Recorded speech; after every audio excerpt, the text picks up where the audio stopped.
ମନେ ପଡ଼େ ଆଜ୍ଞା ସେ ପିଲାଦିନର କଥା ଯେତେବେଳେ ମୁଁ ଟ୍ୟୁସନ୍ ଯାଉଥାଏ।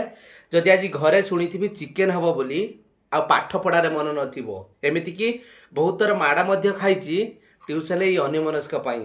ଯେତେବେଳେ ଆମେ ତିନି ଭାଇ ଭଉଣୀ ଆସି ଘରେ ପହଞ୍ଚୁ, ଘରେ ଚିକେନ୍ ତରକାରୀ ହେଇଥିବ। ଯାହା ଯାହାର ଟିକେ କମ୍ ବେଶୀ ହେଇଥିବ ସାଙ୍ଗେ ସାଙ୍ଗେ ଝଗଡ଼ା ଲାଗିଯାଉ ଆଜ୍ଞା।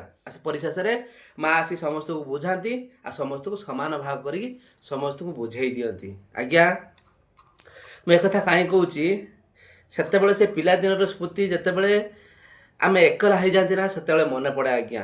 ଏବେ ବି ସେଇ ଚିକେନ୍ ଅଛି, ସେଇ ଭାତ ଅଛି, ଆମେ ସେଇ ଖାଦ୍ୟ ଖାଉଛନ୍ତି, କିନ୍ତୁ ମନେ ପଡ଼େ ସେଇ ମାଟି ପିଣ୍ଡାର ଆମେ ତିନି ଭାଇ ଭଉଣୀ ଖାଇବାର। ଏଇଠି ବଡ଼ ଦେଇ ବସିଥିବ, ଏଇଠି ସାନ ଦେଇ ବସିଥିବ, ଏଇଠି ମୁଁ ବସିଥିମି, ତିନି ଜଣ ଖାଉଥିବୁ ଆଜ୍ଞା। ଗୋଟେ ଆଳୁ ହଉ ସମସ୍ତେ ସମାନ ଭାଗରେ ଖାଉଥାଉ।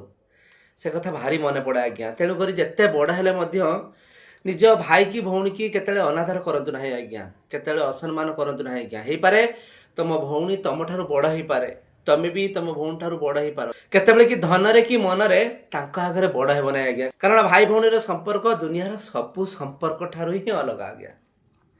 ଭିଡ଼ିଓଟି ଭଲ ଲାଗୁଥିଲେ ସମସ୍ତଙ୍କୁ ସେୟାର କରିବେ। ଧନ୍ୟବାଦ। ଜୟ ଜଗନ୍ନାଥ।